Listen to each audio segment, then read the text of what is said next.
ഇടയനെ വിളിച്ചു ഞാൻ കരഞ്ഞപ്പോൾ ഉടനവൻ അരികിൽ അണഞ്ഞരുളി. ഭയന്നൊരു നിമിഷം തളരരുതേ, ഉറങ്ങുകില്ല മയങ്ങുകില്ല നിന്റെ കാൽ വഴുത. പിതാവിനും പുത്രനും പരിശുദ്ധാത്മാവിനും സ്തുതി, ആദിയിലെ പോലെ ഇപ്പോഴെപ്പോഴും എന്നേക്കും ആമേൻ.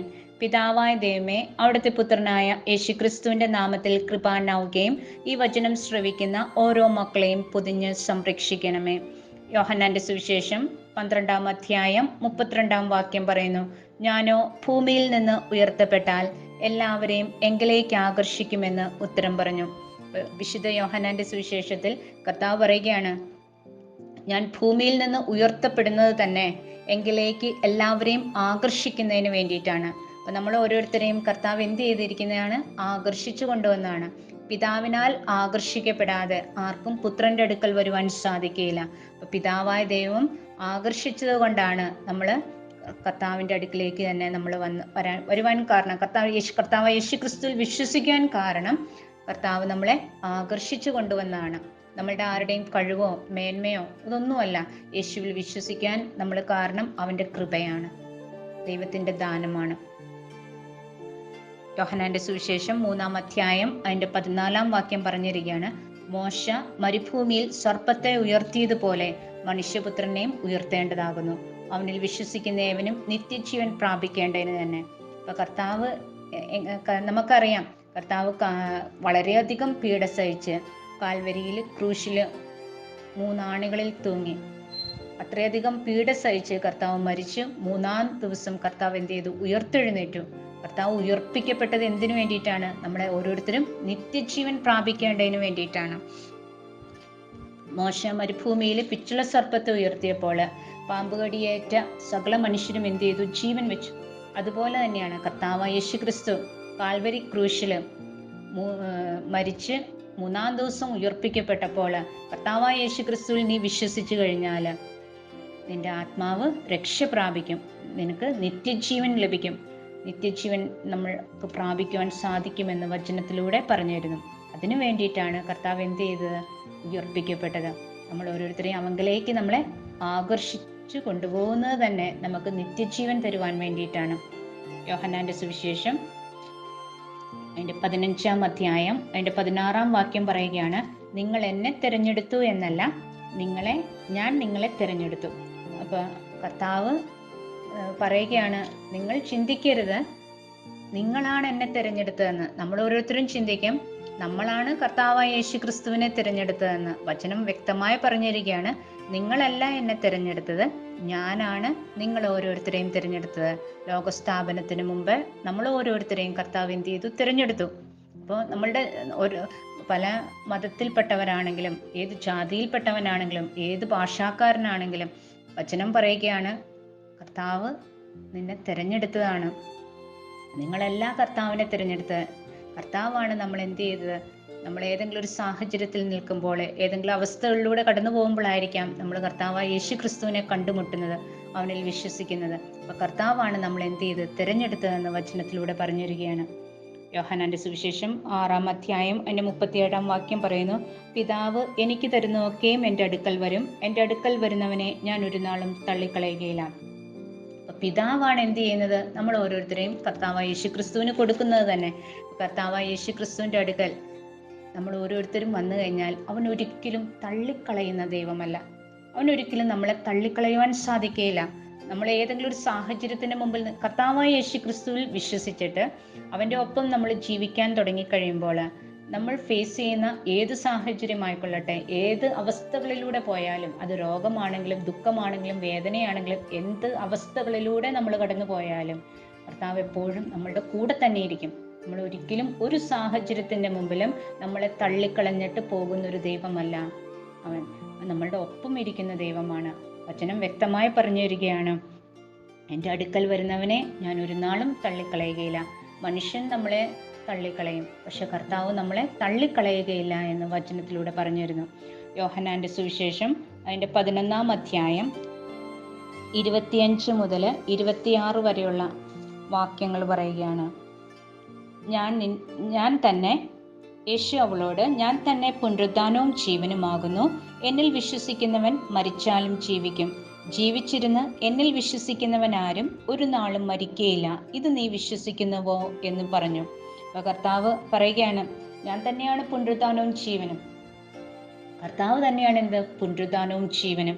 വചനം പറയുകയാണ്, എന്നിൽ വിശ്വസിക്കുന്നവൻ എന്ത് ചെയ്യും? മരിച്ചാലും ജീവിക്കും. നീ കർത്താവായ യേശു ക്രിസ്തുവിൽ വിശ്വസിക്കുന്ന വ്യക്തിയാണോ? നീ മരിച്ചു കഴിഞ്ഞാൽ എന്ത് ചെയ്യും? നീ ജീവിക്കും. നിന്റെ ആത്മാവ് നിത്യമരണത്തിലേക്ക് പോവില്ല. നിന്റെ ആത്മാവ് ജീവിക്കും. നിന്റെ ആത്മാവ് നശിച്ചു പോവുകയില്ല. അത് നരകത്തിലേക്ക് പോവുകയില്ല. നിന്റെ ആത്മാവിന് രക്ഷയുണ്ട്. ജീവിച്ചിരുന്ന് എന്നിൽ വിശ്വസിക്കുന്നവൻ ആരും ഒരു നാളും മരിക്കുകയില്ല. നമ്മളുടെ ശരീരത്ത് ഒഴുകുന്നത് എന്താണ്? നിത്യജീവനാണ്. കർത്താവായ യേശു ക്രിസ്തുവിൽ വിശ്വസിച്ച് അവൻ്റെ വചനത്തിൽ നമ്മൾ ജീവിക്കാൻ തുടങ്ങുമ്പോൾ, അവനിൽ വസിക്കുവാൻ നമ്മൾ തുടങ്ങിക്കഴിയുമ്പോൾ നമ്മളിലൂടെ ഒഴുകുന്നത് നിത്യജീവനാണ്. യോഹന്നാന്റെ സുവിശേഷം 12-ാം അധ്യായം അതിൻ്റെ 44 തൊട്ട് 46 വരെയുള്ള വാക്യങ്ങൾ. യേശു വിളിച്ചു പറഞ്ഞത്, എന്നിൽ വിശ്വസിക്കുന്നവൻ എന്നിലല്ല, എന്നെ അയച്ചവനിൽ തന്നെ വിശ്വസിക്കുന്നു. എന്നെ കാണുന്നവൻ എന്നെ അയച്ചവനെ കാണുന്നു. എന്നിൽ വിശ്വസിക്കുന്നവൻ ആരും ഇരുളിൽ വസിപ്പാതിരിപ്പാൻ ഞാൻ വെളിച്ചമായി ലോകത്തിൽ വന്നിരിക്കുന്നു. അപ്പോൾ കർത്താവ് ഉയർപ്പിക്കപ്പെട്ടത് കർത്താവിലേക്ക് നമ്മൾ ഓരോരുത്തരെയും ആകർഷിക്കുവാൻ വേണ്ടിയിട്ടാണ്. അപ്പം അങ്ങനെ കർത്താവിലേക്ക് ആകർഷിച്ച് അവനിൽ വിശ്വസിച്ച് നമ്മൾ ജീവിക്കാൻ തുടങ്ങിക്കഴിയുമ്പോൾ നമ്മളിലേക്ക് നിത്യജീവൻ ഒഴുകാൻ തുടങ്ങും. നമ്മളുടെ ആത്മാവ് രക്ഷ പ്രാപിച്ചു നമ്മളിലേക്ക് നിത്യജീവൻ ഒഴുകാൻ തുടങ്ങും. കർത്താവ് നമ്മളെ തെരഞ്ഞെടുത്തത് തന്നെ ഈ ലോകത്തിന്റെ വെളിച്ചമാകാനാണ്. കർത്താവായ യേശു ക്രിസ്തു വെളിച്ചമാണ്. അതുപോലെ നമ്മളും എന്ത് ചെയ്യുന്നു? വെളിച്ചമായി ഈ ലോകത്തിൽ വസിക്കുവാൻ വേണ്ടിയിട്ടാണ് കർത്താവ് നമ്മളെ തെരഞ്ഞെടുത്തത്. വചനം പറയുകയാണ്, എന്നിൽ വിശ്വസിക്കുന്നവൻ എന്നിലല്ല, എന്നെ അയച്ചവനിൽ വിശ്വസിക്കുന്നു. നമ്മൾ കർത്താവായ യേശു ക്രിസ്തുവിൽ വിശ്വസിക്കുമ്പോൾ തന്നെ നമ്മൾ പിതാവായ ദൈവത്തിലാണ് നമ്മൾ വിശ്വസിക്കുന്ന ഓരോരുത്തരും. അതുമാത്രമല്ല, വചനം പറയുകയാണ്, എന്നെ കാണുന്നവൻ എന്നെ അയച്ചവനെ കാണുന്നു. നമ്മൾ കർത്താവായ യേശു ക്രിസ്തുവിനെ കാണുമ്പോൾ നമ്മൾ പിതാവായ ദൈവത്തെ തന്നെയാണ് കാണുന്നതെന്ന് വചനം വ്യക്തമായി നമുക്ക് പറഞ്ഞിരിക്കുകയാണ്. എന്നിൽ വിശ്വസിക്കുന്നവൻ ആരും ഇരുളിൽ വസിപ്പാതിരിപ്പാൻ ഞാൻ വെളിച്ചമായ ലോകത്തിൽ വന്നിരിക്കുന്നു. അപ്പൊ കർത്താവായ യേശു ക്രിസ്തുവിൽ വിശ്വസിക്കുന്ന ഒരു വ്യക്തിയും ഇരുളിൽ വസിക്കുകയില്ല, അന്ധകാരത്തിലിരിക്കുകയില്ല, നാശത്തിലിരിക്കുകയില്ല, ശാപക്കെട്ടുകളിൽ ഇരിക്കുകയില്ല. അവൻ്റെ ജീവിതം നശിച്ചു പോവുകയില്ല. അവൻ വെളിച്ചമാകും. അവൻ വെളിച്ചമാണ്. അവനിൽ പ്രകാശമുണ്ടായിരിക്കും. അവന് അനുഗ്രഹമുണ്ടായിരിക്കും, വിജയമുണ്ടായിരിക്കും. പോകുന്ന വഴികളിലെല്ലാം അവന് സംരക്ഷണം കിട്ടും, അവന് അനുഗ്രഹം ഉണ്ടാവും, അവന് ദീർഘായുസ് കിട്ടും. അപ്പം നമ്മൾ ചെയ്യേണ്ട ഒരു കാര്യം എന്താണ്? കർത്താവായ യേശു ക്രിസ്തുവിൽ വിശ്വസിക്കുക. അവൻ നമ്മളെ ആകർഷിച്ചു കൊണ്ടുവരുന്നത് തന്നെ, അവൻ നമ്മളെ തെരഞ്ഞെടുത്ത് കൊണ്ടുവരുന്നത് തന്നെ നമ്മളിൽ നിത്യജീവൻ ഒഴുകാൻ വേണ്ടിയിട്ടാണ്. ഈ നിത്യജീവൻ നമ്മളുടെ ശരീരത്തിൽ ഒഴുകാൻ തുടങ്ങുമ്പോൾ തന്നെ നമ്മൾ ഇരുട്ടിന് നമ്മുടെ ഉള്ളിൽ ഇരിക്കുവാൻ സാധിക്കുകയില്ല, അന്ധകാരത്തിന് നമ്മളുടെ ഉള്ളിൽ വസിക്കുവാൻ സാധിക്കില്ല. നമ്മൾ വെളിച്ചമായി പ്രകാശിക്കാൻ തുടങ്ങും. യോഹന്നാന്റെ സുവിശേഷം 15-ാം അധ്യായം അതിൻ്റെ 4-ാം വാക്യം, 15-ന്റെ 4-ാം വാക്യം പറയുകയാണ്, എന്നിൽ വസിപ്പിൻ, ഞാൻ നിങ്ങളിലും വസിപ്പിക്കും. അപ്പോൾ കർത്താവ് യേശു ക്രിസ്തുവിൽ നമ്മൾ വസിക്കാൻ തുടങ്ങിക്കഴിയുമ്പോൾ, വചനത്തിൽ നമ്മൾ വസിക്കാൻ തുടങ്ങിക്കഴിയുമ്പോൾ അതിനർത്ഥം കർത്താവ് നമ്മളിൽ വസിക്കുകയാണ്. വചനം വസിക്കുമ്പോൾ വചനം തന്നെയായ ദൈവം കർത്താവായ യേശു ക്രിസ്തു നമ്മളിൽ വസിക്കാൻ തുടങ്ങുന്നു. യോഹന്നാന്റെ സുവിശേഷം 14-ാം അധ്യായം അതിൻ്റെ 19-ാം വാക്യം പറയുകയാണ്, ഞാൻ ജീവിക്കുന്നതുകൊണ്ട് നിങ്ങളും ജീവിക്കും. അപ്പോൾ നമ്മൾ എന്തിനാണ് ഭാരപ്പെടുന്നത്? നമ്മൾ എന്തിനാണ് ആകുലപ്പെടുന്നത്? വചനം വ്യക്തമായി പറഞ്ഞിരിക്കുകയാണ്, ഞാൻ ഇന്നും ജീവിക്കുന്നു, ഞാൻ ഇന്നും ജീവിക്കുന്നു, ഞാൻ മരിച്ചു പോയിട്ടില്ല, ഞാൻ ജീവനുള്ള ദൈവമാണ്, ഞാൻ ഇന്നും ജീവിക്കുന്ന ദൈവമാണ്. പിന്നെ നീ എന്തിനാണ് ഭാരപ്പെടുന്നത്? ഞാൻ ജീവിക്കുന്ന കൊണ്ട് നീയും ജീവിക്കും. ഞാൻ നിന്നെ ആകർഷിച്ച്, നിന്നെ തെരഞ്ഞെടുത്ത്, നിന്നെ കൊണ്ടുവന്നിരിക്കുന്ന വെളിച്ചമായി ഈ ലോകത്തിൽ പ്രകാശിക്കാൻ വേണ്ടിയിട്ടാണ്. നീ എന്നിൽ വസിക്കാൻ തുടങ്ങിക്കഴിയുമ്പോൾ, എൻ്റെ വചനത്തിൽ നീ വസിക്കാൻ തുടങ്ങിക്കഴിയുമ്പോൾ, ഞാൻ ജീവിക്കുന്നത് പോലെ, ഞാൻ ഇന്നും ജീവിച്ചിരിക്കുന്നത് പോലെ, ഞാൻ ഇന്നും ജീവനുള്ള ദൈവം ആയതുകൊണ്ട് നീയും എന്ത് ചെയ്യും? ജീവിക്കുമെന്ന് തന്നെയാണ് വചനത്തിലൂടെ പറഞ്ഞിരുന്നത്. നീ ഏത് അവസ്ഥയിലൂടെ പോയാലും, ഏത് സാഹചര്യത്തിലൂടെ പോയാലും അത് നിന്നെ നമ്മളെ എന്ത് ചെയ്യില്ല, നമ്മളെ പരാജയപ്പെടുത്തി കളയില്ല, നമ്മളെ തകർത്ത് നമ്മളെ നശിപ്പിച്ചു കളയാനായിട്ട് സാധിക്കില്ല. കാരണം കർത്താവ് യേശു ക്രിസ്തു ഇന്നും ജീവിക്കുന്നു, അവൻ ഉയർപ്പിക്കപ്പെട്ടു, അവൻ ഇന്നും ജീവിക്കുന്നു, അവൻ ഇന്നും ജീവിക്കുന്ന ദൈവമായതുകൊണ്ട് നമ്മളും ജീവിക്കുക തന്നെ ചെയ്യുമെന്ന് വചനത്തിലൂടെ നമുക്ക് പറഞ്ഞിരിക്കുകയാണ്. യോഹന്നാന്റെ സുവിശേഷം 6-ാം അധ്യായം അതിൻ്റെ 27-ാം വാക്യം പറയുന്നു. യോഹന്നാന്റെ സുവിശേഷം 6-ാം അധ്യായം 27-ാം വാക്യം. നശിച്ചു പോകുന്ന ആഹാരത്തിനായിട്ടല്ല, നിത്യജീവനിലേക്ക് നിലനിൽക്കുന്ന ആഹാരത്തിനായിട്ട് തന്നെ പ്രവർത്തിപ്പിൻ, അത് മനുഷ്യപുത്രൻ നിങ്ങൾക്ക് തരും. വചനത്തിലൂടെ നമുക്ക് പറഞ്ഞിരിക്കുകയാണ്, നീ നശിച്ചു പോകുന്ന ആഹാരത്തിനായിട്ടല്ലേ ഇപ്പോൾ അധ്വാനിക്കുന്നത്. നമുക്കറിയാം, നമ്മുടെ ശരീരത്തിന് ആവശ്യമായ ഫുഡ് നമുക്ക് വേണം. അപ്പം നമ്മൾ അധ്വാനിക്കുന്ന മുഴുവനും, ഈ ഭൂമിയിൽ നമ്മൾ അധ്വാനിക്കുന്ന മുഴുവനും നശിച്ചു പോകുന്ന ആഹാരത്തിനായിട്ടാണ്. വചനം പറയുകയാണ്, നിത്യജീവനിലേക്ക് നിലനിൽക്കുന്ന ആഹാരം, അത് നമുക്ക് എന്താണ്, നമുക്കറിയാം അത് വചനമാണെന്ന്. ആ ആഹാരത്തിനായിട്ട് തന്നെ പ്രവർത്തിപ്പിൻ, അത് മനുഷ്യപുത്രൻ നിങ്ങൾക്ക് തരും. മനുഷ്യപുത്രൻ കർത്താവായ യേശു ക്രിസ്തു തന്നെയാണ് വചനം. അപ്പോൾ ഈ വചനത്തിൽ നമ്മൾ വസിച്ച്, ഈ വചനത്തിൽ നമ്മൾ ജീവിക്കാൻ തുടങ്ങിക്കഴിയുമ്പോൾ നമുക്ക് ആവശ്യമായ, അന്നന്നാവശ്യമായ ആഹാരം അത് വചനമാണ്.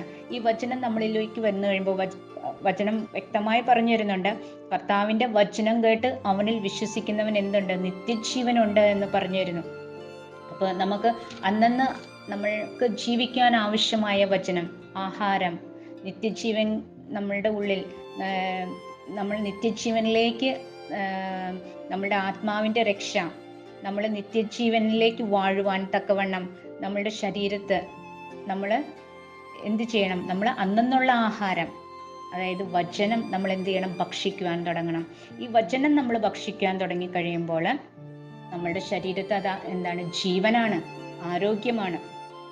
അപ്പോൾ കർത്താവിൻ്റെ വചനം കേട്ട് ആ വചനത്തിൽ നമ്മൾ വിശ്വസിക്കാൻ തുടങ്ങി കഴിയുമ്പോൾ ആ വ്യക്തിക്ക് എന്തുണ്ട്, നിത്യജീവനുണ്ട് എന്ന് വചനത്തിലൂടെ പറഞ്ഞിരിക്കുകയാണ്.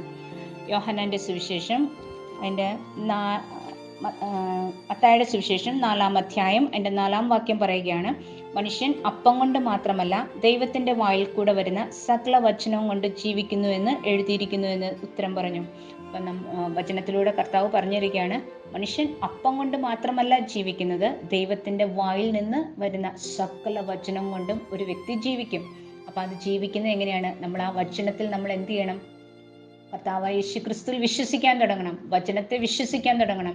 കർത്താവിലേക്ക് ആകർഷിച്ച് നമ്മളെ കൊണ്ടുവരുന്ന എന്തിനു വേണ്ടിയിട്ടാണ്, അവനിൽ വിശ്വസിക്കുവാനാണ്, അവനോട് പറ്റിച്ചേർന്ന് ജീവിക്കുവാൻ വേണ്ടിയിട്ടാണ്.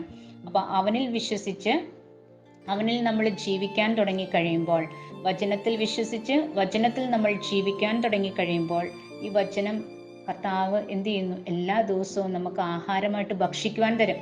ഈ ഭക്ഷിക്കുവാൻ തരുന്ന വചനത്തെ നമ്മൾ എന്ത് ചെയ്യണം, ഇത് നമ്മൾ ഭക്ഷിക്കുമ്പോൾ വചനം വ്യക്തമായി പറഞ്ഞിരിക്കുന്നു, ഇത് നമ്മളുടെ ഉള്ളിൽ ജീവനാണ്, നമ്മൾ ജീവൻ വയ്ക്കും. നമുക്ക് നിത്യജീവനാണ് കർത്താവ് നമുക്ക് വാഗ്ദാനം ചെയ്തിരിക്കുന്നത്.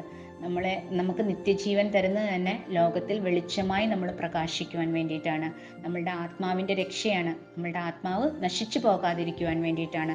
അന്ധകാരത്തിൽ നിന്നും ഇരുട്ടിൽ നിന്നും നമ്മൾ പുറത്തു വന്ന് നമ്മൾ വെളിച്ചമായി ഈ ലോകത്തിൽ പ്രകാശിക്കുവാൻ വേണ്ടിയിട്ടാണ് കർത്താവ് നമ്മൾ ഓരോരുത്തരെയും അവനിലേക്ക് എന്ത് ചെയ്തിരിക്കുന്നത്, ആകർഷിച്ച്. കർത്താവ് ഉയർപ്പിക്കപ്പെട്ടത് തന്നെ എന്തിനു വേണ്ടിയിട്ടാണ്, അവനിലേക്ക് നമ്മൾ ആകർഷിച്ചത് തന്നെ നമുക്ക് നിത്യജീവൻ തരുവാൻ, ഈ ലോകത്തിൽ പ്രകാശമായി വാഴുവാനാണ്. Praise the Lord. കർത്താവിൻ്റെ തിരുനാമം മഹത്വപ്പെടട്ടെ.